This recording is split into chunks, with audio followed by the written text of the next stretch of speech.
Do what's right in the eyes of everybody. Let's serve your Father, for they might not do it, but they know what's right. If it is possible, as far as it depends on you, live at peace with everyone. Do not take revenge, my friends, but leave room for God's wrath. For it is written, "It is mine to avenge, I will repay, says the Lord." On the contrary, here's the advice instead of trying to get revenge. If your enemy is hungry, feed him. If he is thirsty, give him something to drink. In doing this, you will heap burning coals on his head. So that way you're doing a nice thing either way, you know. You're doing the right, nice thing to do, and then if the coals burn his head, that's up to God. If they remind him that he's hurt you and makes him convicted to fix it, that's lucky. But one thing is true. You can't beat evil with evil, because if you do something, the next person's going to do something worse. The next person's going to do something worse. The next person's going to do something worse. And as you keep going up the ladder, you know, attack, attack, attack, attack. Guess what? We have nuclear bombs now. So when we go attack, attack, boom, everybody's gone. And the people who live in the mountains and the caves that think they're going to get out of this, remember the verse that says the mountains are you're going to wish for the mountains to fall on you. That's a good time to read Submission to Authorities, chapter 13. So, we all will submit to you who have the nuclear bombs and all the tanks and the guns and the missiles and the money. And we will all pray for you, and we'll give you drinks of water, and we will feed you, and we will clothe you, and we will heap coals on your head. And we will pray for you, and pray and pray and pray until your head burns. So when you push those buttons, before you destroy the world, think. If you do this, they're going to do that.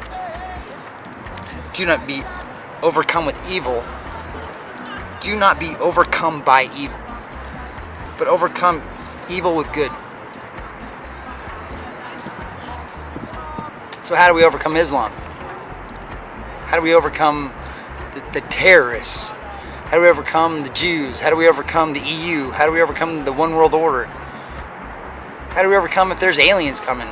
How do we overcome the denominations and the divisions in our own church, and the divisions in our own family, and the divisions in our own lives? Do not succumb to evil. You can't do something evil to somebody and then have, unless you're willing to kill them, unless you're the final evil. You gotta hope, because there's another guy meaner than you coming. So how do we change this place? Do not be overcome by evil, but overcome evil with good. So that's our update on 11 and 12. 13's Romans 13 notes. Start with the NIV. Everyone must submit himself to the governing authorities, for there is no authority except that which God has established. The authorities exist. The authorities that exist have been established by God. That's a hard one for us all to swallow today. But He made the end times and He wrote the plan. Just like He brought Nebuchadnezzar to Israel, and He brought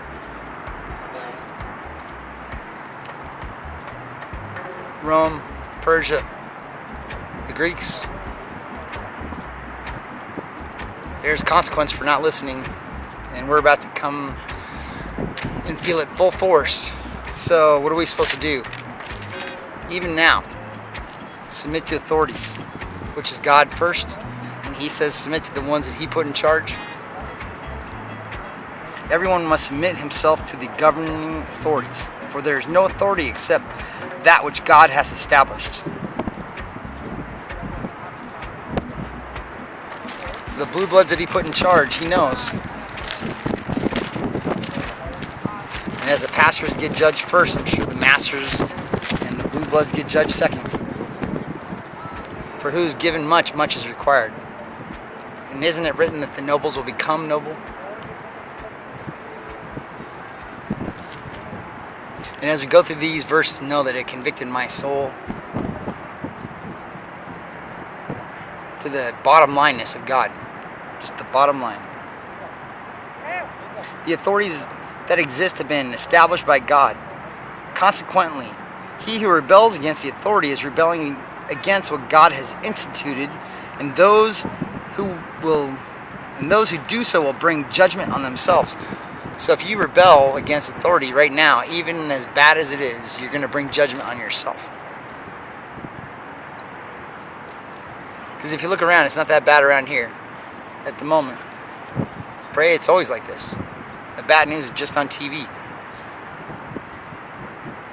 Promised land. Zion. The cross.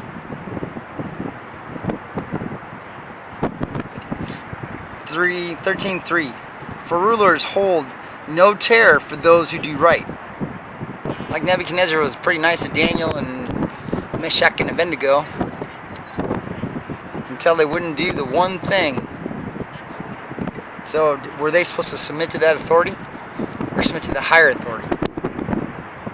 They knew what they were supposed to do, and they were in the right, and they got saved from the fiery furnace, and Daniel got saved from the lion's den. So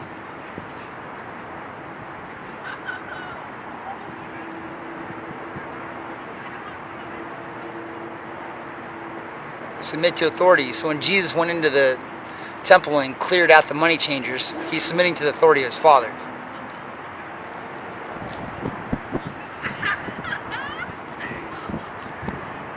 And as Paul said in the beginning, we always want to do what we're supposed to do, but we can't. And those things that we don't want to do, we do. So Mr. President, know we're praying for you. And they're matchlight. For rulers hold no terror for those who do right, but for those who do wrong. Do you want to be free from the fear of one in authority? Yeah, yes I do. Then do what is right, and he will commend you. So I'm reading the Bible, sitting next to the cross, telling my friends the truth around the world, praying for my president, praying for Mr. Putin, praying for Mr. Ahmadinejad, praying for the leaders of the UN to remember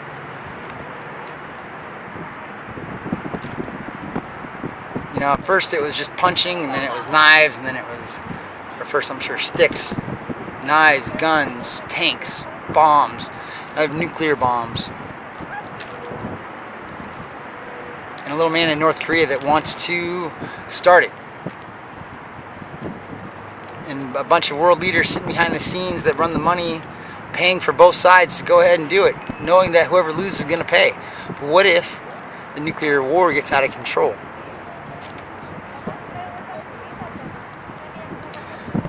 As all those little people around the planet submit to the authority of those in charge, remember that the word says, those that are wise become fools, and those that are fools become wise. Decide.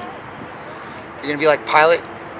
Your wife tells you that, don't do it. Don't hurt that guy. And he asks what the truth is, and he doesn't even know. There is a truth. And your soul is going to be, you're going to stand in front of God. You're going to have to give an account for what you did.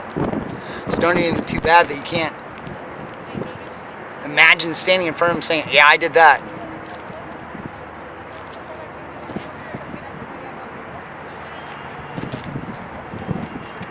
So in submitting to the authority of God, I will just read this through. Everyone submit himself to the governing authorities, for there is no authority except that which God has established. The authorities that exist have been established by God. Consequently, he who rebels against the authority is rebelling against what God has instituted, and those who do so will bring judgment on themselves. For rulers hold no terror to those who do right, but for those who do wrong. Do you want to be free from the fear of the one in authority? Then do what is right, and he will commend you.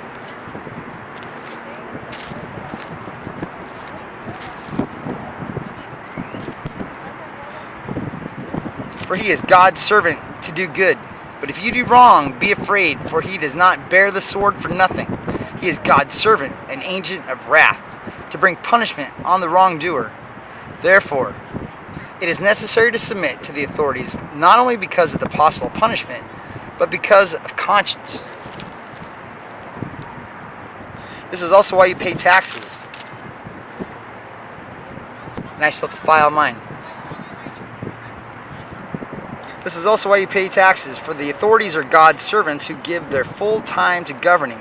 Give everyone what you owe him. If you owe taxes, pay taxes. If revenue, then revenue. If respect, then respect. If honor, then honor. Let no debt remain outstanding except for the continuing debt to love one another. For he who loves his fellow man has fulfilled the law. I'm going to go back to the New King James.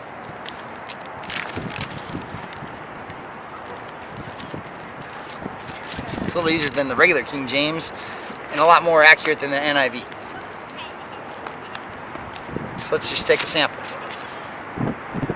These words are so harsh and they're so to the point that there's not a lot of explaining that I have to do.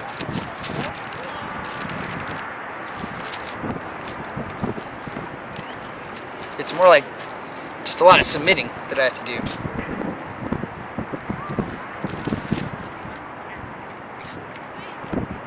Let every soul be subject to the governing authorities, for there is no authority except from God, and the authorities that exist are appointed by God. Therefore, whoever resists 13:2. Therefore, whoever resists the authority resists the ordinance of God, and those who resist will bring judgment on themselves.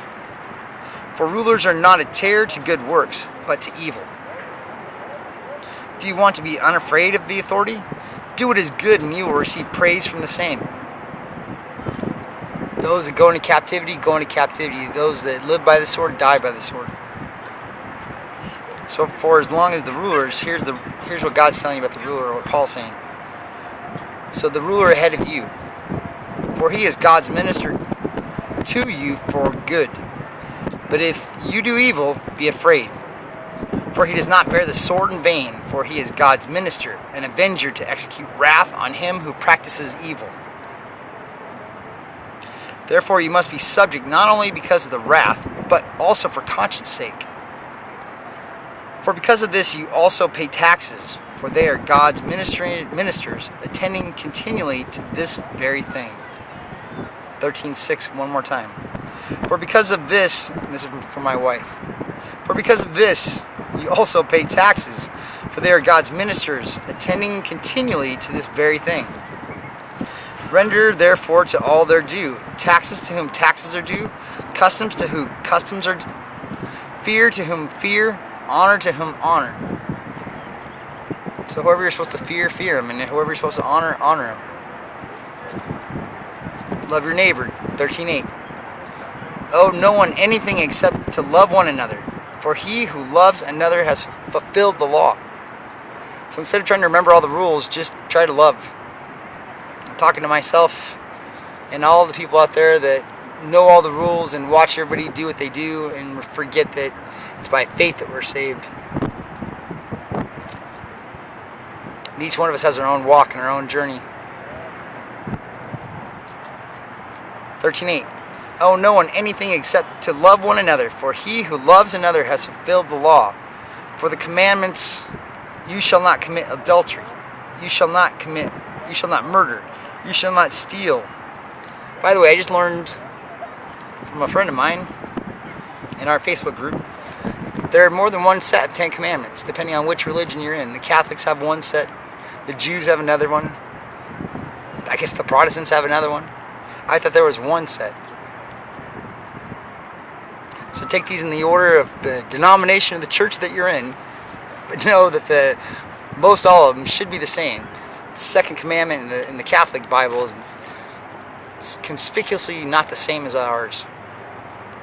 For the commandments, you shall not commit adultery, you shall not murder, you shall not steal, you shall not bear false witness, you shall not covet. And if there's any commandment, all are summed up in this